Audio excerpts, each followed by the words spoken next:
नमस्कार, स्वागत है आप सभी का सीएनबीसी आवाज पर। हफ्ते का आखिरी कारोबारी सत्र और भारतीय बाजारों में दरअसल बिकवाली का सिलसिला बढ़ता हुआ। कल दोपहर से इंडिकेशन था कि माहौल बिगड़ रहा है और विदेशी बाजारों के संकेत ही हैं जो भारतीय बाजार की चाल को भी बिगाड़ रहे हैं। निफ्टी आपके सामने 19,551 के लेवल्स पर ट्रेड करता हुआ। याद रखिएगा कल का लो जो था वो करीब 19,512 था, तो उसको हमने रिस्पेक्ट जरूर किया है। यहाँ से फिसलेंगे तो 480 करेक्ट पर भी अगला सपोर्ट है और वो चैलेंज हुआ तो हम सब जानते हैं स्थिति कितनी और बिगड़ सकती है। निफ्टी बैंक में कल अच्छी खासी बिकवाली आ गई थी। इस समय आप देखेंगे 50 अंकों के नुकसान पर ट्रेड बनता दिखाई दिया है। कोशिश हुई है, कुछ समय के लिए हम पॉजिटिव टेरिटरी में कर रहे थे कारोबार, लेकिन टिक नहीं पाया है इंडेक्स और आज फिर दबाव दरअसल मिड कैप काउंटर्स में ज्यादा बन रहा है। 186 अंकों के नुकसान पर ये इंडेक्स कारोबार करता हुआ। एडवांस डिक्लाइन रेशियो फिलहाल तो 1:1 के आसपास ही है। फटाफट से आपको निफ्टी के कंट्रीब्यूटर्स दिखाते हैं तो उसमें से साफ हो जाएगा कि दबाव आज कहां से बन रहा है और दबाव के लिए रिस्पॉन्सिबल है आईटीसी और HUL, जहां पर प्रेशर देखने को मिला है। L&T SBI में भी मुनाफा वसूली के ही अंश देखे जा रहे हैं। आज TCS ने थोड़ा सा पार्टिसिपेट किया है। नेस्ले, HDFC बैंक और कोटक का कुछ साथ बनता हुआ, लेकिन जाहिर तौर पर गिरने वाले शेयरों की तरफ ज्यादा रुझान आज देखा जा रहा है। ऐसे में हमारे जानकारों की कल तक की रिटर्न्स की पोजीशन क्या बनी है और यहां से आगे की सिचुएशन कैसी उभर कर आएगी, सब पर बातचीत करेंगे। लेकिन पहले रिटर्न्स आपके सामने। तो शिल्पा करीब 6%, 5.5% तक के रिटर्न्स पर, 4% के रिटर्न्स के करीब स्नेहा आ रही हैं और रचना करीब 1.7% के रिटर्न्स पर हैं। तो ये है आपके लिए ताज़ा तस्वीर। आज की अप्रोच क्या बन रही है? स्नेहा, मूड तो बिगड़ा है। ग्लोबल मार्केट्स में जो सेल ऑफ आया उसका कुछ इंडिकेशन कल ही देखने को मिला था और आप लोगों ने भी उस लिहाज से शॉर्ट साइड के सौदे जोड़ना शुरू किए थे। इंडेक्स पर इस समय पर्सपेक्टिव क्या है, क्या ट्रेड लेंगी आप?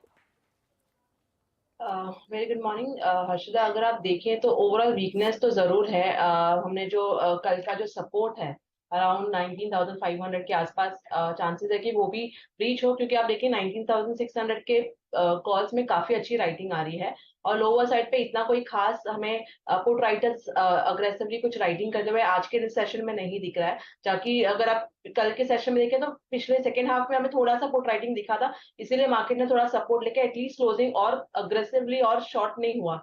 तो अभी के लिए मुझे लग रहा है करके कि अगर हायर लेवल पे 19,600 के आसपास आता है निफ्टी तो फिर से एक सेलिंग आ सकती है। तो ओवरऑल थोड़ा सा प्रेशर कंटिन्यू हो सकता है। तो अग्रेसिव ट्रेड्स अगर लॉन्ग साइड पे ना करें, सिलेक्टिव काउंटर जहां पे आपको लग रहा है कि स्ट्रेंथ है वहां पे आप फोकस कर सकते हैं। बट ओवरऑल मुझे लग रहा है करके थोड़ी सी और करेक्शन आ सकती है। ओके, थोड़ी सी करेक्शन आ सकती है। आप कह रही है अग्रेसिव तेजी की पोजीशन ना ले, लेकिन रचना क्या आज शॉर्ट का ट्रेड काम करेगा या फिर ये भी एक कैच 22 हो जाएगा? कंसिडरिंग हम एक वीकेंड में उतर रहे हैं, फिर एक दिन का ट्रेड सोमवार को मिलेगा और फिर दशहरे की छुट्टी होगी। जी, मेरे हिसाब से मार्केट में जो है फिलहाल लॉन्ग साइड पे सिलेक्टिव और शॉर्ट साइड पे सिलेक्टिव काउंटर्स चल रहा है। मोस्ट ऑफ द मूव्स जो आ रहे हैं वो न्यूज ड्रिवन है या तो रिजल्ट ड्रिवन है, because we are in the middle of the result season. And overall जहां तक बात है बैंक निफ्टी में वगैरह में, मेरे हिसाब से थोड़ी और गिरावट यहाँ से आ सकती है। और यहाँ पे जो बैंक निफ्टी है वो अपने डेली चार्ट वगैरह पे 200 DMA तब पर जब तक नहीं पहुंचेगा तब तक एक रिलायबल लेवल नहीं बन रहा जहां से लॉन्ग अटेम्प्ट करे जा सकते हैं। तो सिलेक्टिव काउंटर्स में शॉर्ट साइड पे देखना मेरे हिसाब से ज्यादा जरूरी है। ओके, तो सिलेक्टिव काउंटर्स पर ही ध्यान दिया जाए। इंडेक्स की ट्रेड से बचे और इंडेक्स का ट्रेड शायद कुछ और मुनाफा वसूली की तरफ इशारा कर रहा है। चलिए, आज के ट्रेड्स क्या हैं, क्या जोड़ेंगी हमारी जानकार, उस सब पर बातचीत करेंगे। वैसे आज शिल्पा आपको स्क्रीन पर नहीं दिखाई दे रही हैं। हम कल शिल्पा को विश कर रहे थे उनके बर्थडे के लिए। आई थिंक वो एक एक्सटेंडेड लॉन्ग वीकेंड पर निकल गई हैं, लेकिन उन्होंने अपने ट्रेड्स हमारे साथ शेयर किए हैं। तो पहले इन्हीं का ट्रेड आपकी स्क्रीन पर लेकर आते हैं। लेकर आइएगा शिल्पा का पोर्टफोलियो। कल जो ट्रेड्स इन्होंने लिए उसका क्या हाल हुआ और अब क्या पोजीशन कैरी करेंगी। तो पावर ग्रिड में कल प्रॉफिट बुक किया 207 के लेवल्स पर और आज सुबह में एग्जिट किया IDFC फर्स्ट बैंक में 90 रुपीज 85 पैसे पर। शिल्पा, अब एक ही ट्रेड दो ट्रेड वैसे जोड़ सकती हैं और उन्होंने जो अपना ट्रेड हमें भेजा है वो है BEL और ये मंदी का सौदा दरअसल इन्होंने हमारे साथ शेयर किया। जो करंट लेवल्स है बीईएल का वो आपके सामने 135 के आसपास। ये कह रही हैं टारगेट पहला 132 का और फिर आगे 128, तो 128 का टारगेट लेकर चलते क्योंकि 135 तो आ ही गया है। और स्टॉप लॉस फिर आप 137 रुपए 50 पैसे पर लगाएंगे। इसमें 128 ही दिखाइएगा, 128 करेक्ट टारगेट रहेगा इस पर्टिकुलर ट्रेड के लिए। तो बीईएल पर एक शॉर्ट कॉल शिल्पा ने दिया है, यह है आपके लिए इनका ट्रेड। रचना जी, आपका मैं पोर्टफोलियो देख रही हूं। आज पॉलीकैब का जो सेल कॉल था वहां पर स्टॉप लॉस ट्रिगर हुआ, पीवीआर के सेल कॉल में टारगेट हिट हुआ, एनएमडीसी में आज कल ही एग्जिट कर लिया और नवीन फ्लोरिन में आपने प्रॉफिट बांधा। आज का सौदा क्या रहेगा?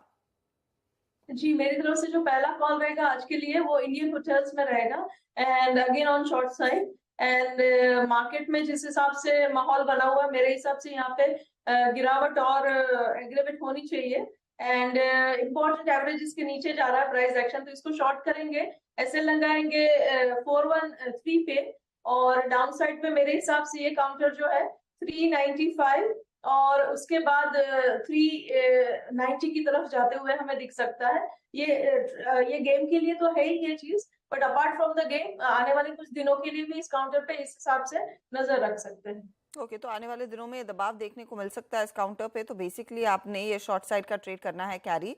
413 का स्टॉप लॉस, 395 390 का टारगेट रहेगा। ये है रचना की तरफ से पहला trade. Sneha in fact hero MotoCorp के ट्रेड के साथ बनी हुई है। ये एक बाय साइड का ट्रेड था और कल खूब झूमा था हीरो मोटोकॉर्प। आज गुजरात गैस, अच्छा ये भी निकाल दिया है, कल के कल ही एग्जिट कर लिया। स्नेहा आज का नया ट्रेड? हर्षद, अगर आप काउंटर्स में देखें तो मुझे थोड़ा सा ऐसा लग रहा है कि बैंकिंग स्टॉक्स में कुछ स्टॉक्स काफी अच्छी जगह से रिकवर कर रहा है, तो मैं थोड़ा सा एक कॉल ही लूंगी जो अभी के लिए बाय रहेगा।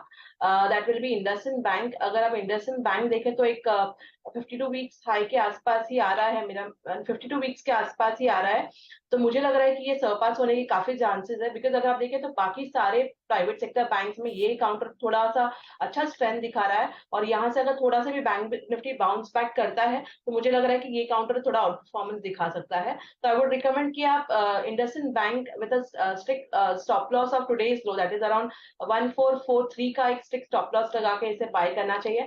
अपसाइड में इसमें potential target will be around 1499 के आसपास आप एक्सपेक्ट कर लें, पहला टारगेट रहेगा और उसके बाद पॉसिबिलिटी ये करके कि ये 1540 तक के लेवल्स भी दिखा सकता है। ओके, तो 1500 की तरफ और उसके ऊपर बढ़ने के पूरे आसार बन रहे हैं। इंडसइंड बैंक में 1499 आपका पहला टारगेट है, 1443 का आप स्टॉप लॉस रखेंगे, ये ट्रेड रहेगा। अच्छा स्नेहा, आप भी एक ट्रेड जोड़ सकती है, रचना भी। शिल्पा आगे जब दोपहर में कुछ हमें भेजेंगी तो वो स्क्रीन पर लेकर आएंगे। रचना कुछ है इस समय आइडेंटिफाइड या फिर दोपहर का इंतजार किया जाए? I like to wait. Okay, Sneha? अगर काउंटर्स में देखें तो गुजरात गैस मुझे अभी भी नेगेटिव लग रहा है। ये काउंटर हालांकि कल के दिन थोड़ा सा एग्जिट किया था क्योंकि स्टॉप लॉसेस छोटे हैं, ओवरऑल व्यू उसमें अभी भी नेगेटिव है। तो अगर किसी को करना है तो आई वुड से करके कि एक मैं ट्रेड ये ऐड करूंगी, that is Gujarat gas with a strict stop loss of 419 और जो इसमें आप टारगेट एक्सपेक्ट कर सकते हैं अराउंड 396 तक के टारगेट एक्सपेक्ट कर सकते हैं। होपफुली आज जिस तरह से ओवरऑल प्रेशर दिख रहा है ओएमसी से, उसमें से भी ये काउंटर मुझे लग रहा है करके कि अच्छे सपोर्ट पर है और एक अच्छा सेलिंग आज देखने को मिल भी रहा है। ओके, तो ये हम ऐड कर रहे हैं फिर 396 के टारगेट के लिए और 419 का स्टॉप लॉस आपके पोर्टफोलियो में आप जोड़ रही हैं, राइट? फिर से यस। ओके, तो रीइंट्रोड्यूस किया जा रहा है गुजरात गैस को। हीरो मोटोकॉर्प तेजी की तरफ, इंडसइंड बैंक तेजी की तरफ, ये फिलहाल वो ट्रेड है और रचना ने एक जगह खाली रखी है। आगे देखते हैं शिल्पा क्या ट्रेड जोड़ेंगी। चलिए अब कॉर्पोरेट स्कैन की तरफ बढ़ते हैं और कोफोज के नंबर्स हमने देख लिए। कोफोज एक कंपनी है जहां पर बाजार भर में सभी कंपनियों ने दरअसल अपनी रेवेन्यू गाइडेंस में कटौती की। कोफोज ने उसे जस के तस रखा है 13 से 16%। लेकिन इस क्वार्टर में कंपनी ने डिलीवर क्या किया? डॉलर आय और रुपए आय में करीब बढ़त देखने को मिली है, 2.5% के आसपास की। मुनाफा 10% बढ़ के आया। इबिटा ग्रोथ भी 14.5% थी। मार्जिन में 1% या फिर 100 बेसिस पॉइंट का सुधार देखने को मिला। कांस्टेंट करेंसी ग्रोथ 2.3% पर थी और जैसे मैं मेंशन कर रही थी कि ये एक ऐसी कंपनी है जिसने अपने रेवेन्यू ग्रोथ गाइडेंस को बदला नहीं है, 13 से 16% के करीब ही रखा है। अब आउटलुक क्या बन रहा है, हमारे साथ कंपनी के सीईओ सुधीर सिंह जुड़ रहे हैं। मिस्टर सिंह, स्वागत है आपका। Congratulations on this quarter. एक चीज मैं सीधे उसी से चर्चा की शुरुआत करना चाहूंगी, जहां आपके सारी पीयर ग्रुप में रेवेन्यू ग्रोथ गाइडेंस घटाया है, आपने इसे मेंटेन किया है, आपके लिए अलग क्या वर्क कर रहा है? नमस्कार। आपने बिल्कुल सही कहा। दूसरे तिमाही के जो हमारे परिणाम आए हैं उसके बाद हमने अपना गाइडेंस, सालाना गाइडेंस अभी भी 13 से 16% सीसी ग्रोथ पर ही रखा है। अगर आप हमारी परफॉर्मेंस देखें, हमारे परिणाम देखें, तो आप ये पाएंगे कि फर्स्ट हाफ के एंड पे कोफोर्ज 16.2% के रेट पे बढ़ रहा है हमारी रेवेन्यू। हमारी गाइडेंस सिर्फ 13 से 16% की है, तो 16.2% ग्रोथ हम रजिस्टर कर चुके हैं। गाइडेंस हमारी 13 से 16% की है और हमने ये कल भी अपने इन्वेस्टर कॉल पे कहा था। हमारा ये मानना है कि हम हर कंडीशन में, हर किस्म के मैक्रो इकोनॉमिक कंडीशन में 13 से 16% की जो सालाना गाइडेंस है उसको बरकरार रखेंगे और उस पर डिलीवर करेंगे।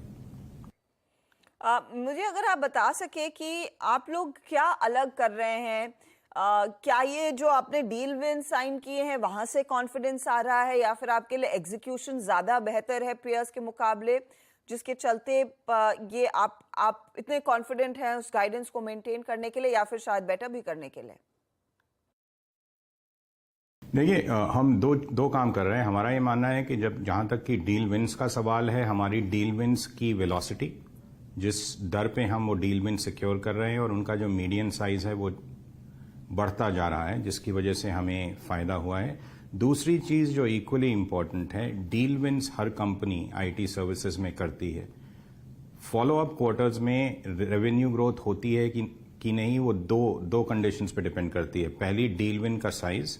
दूसरी इंपॉर्टेंटली, जो उसके पहले तिमाही में जो कि डील विंस रजिस्टर की गई थी या जो एग्जिस्टिंग क्लाइंट बिजनेस है, उसको वो फर्म किस हद तक मेंटेन कर पा रही है।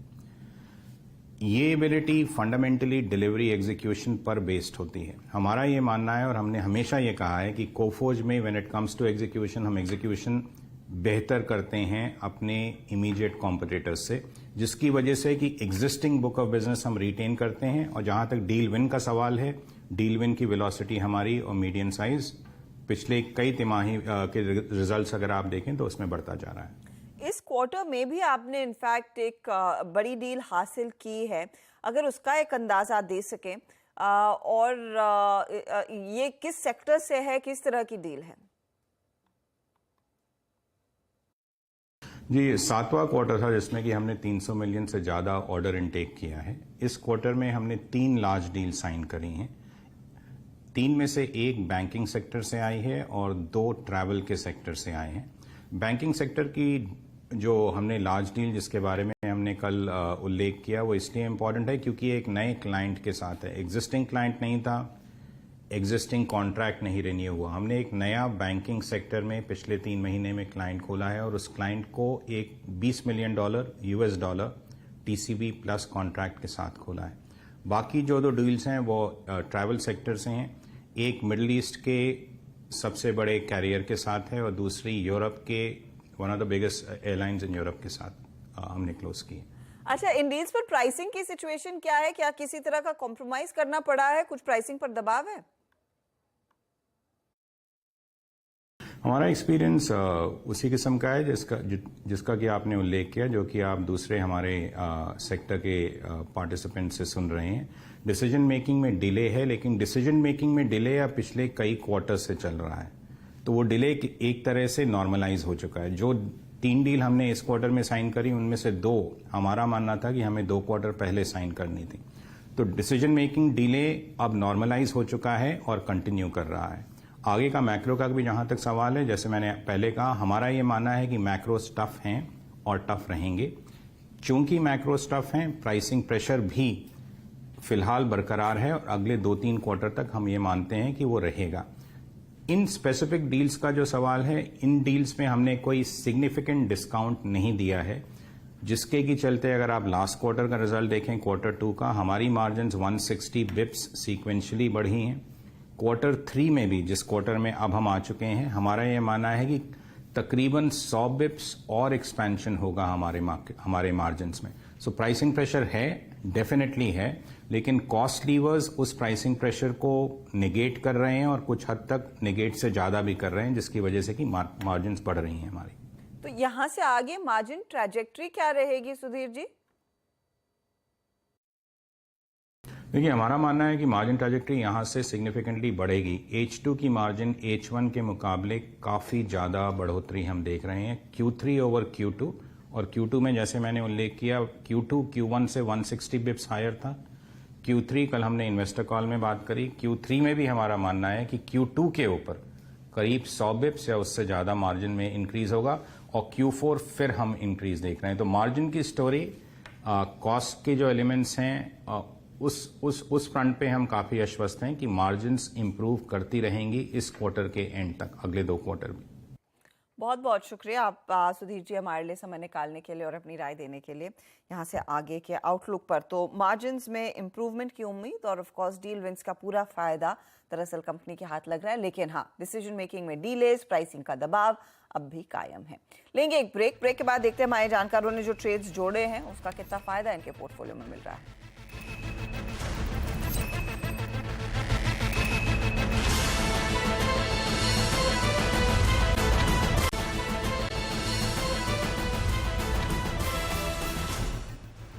अब देख रहे हैं खिलाड़ी नंबर 1, हमारे जानकारों ने जो ट्रेड्स जोड़े हैं उसका जायजा अब ले लिया जाए। शिल्पा ने एक ही ट्रेड ऐड किया अपने पोर्टफोलियो में, वही सेल साइड का ट्रेड है। 135 पर BEL इन्होंने शॉर्ट किया, 128 का टारगेट, 137.50 का स्टॉप लॉस है जिस पर आपने ध्यान देना है। स्नेहा का पोर्टफोलियो अब आपकी स्क्रीन पर आएगा। BEL 0.07% तक के रिटर्न्स इनको जोड़कर दे रहा है। स्नेहा के पोर्टफोलियो में एक तो तेजी का ट्रेड हीरो मोटोकॉर्प ये कैरी कर रही हैं 3,357 के टारगेट के लिए। इंडसइंड बैंक इन्होंने नया जोड़ा, 1499 टारगेट, 1443 स्टॉप लॉस है। और गुजरात गैस को री इंट्रोड्यूस किया है, 396 का टारगेट, 419 का स्टॉप लॉस। रिटर्न्स इस घंटे हीरो ड्रैग कर रहा है, 0.5% गवा रहा है ये, लेकिन 0.06% का योगदान इंडसइंड की तरफ से, और गुजरात गैस भी 0.12% तक का ड्रैग ही दिखा रहा है।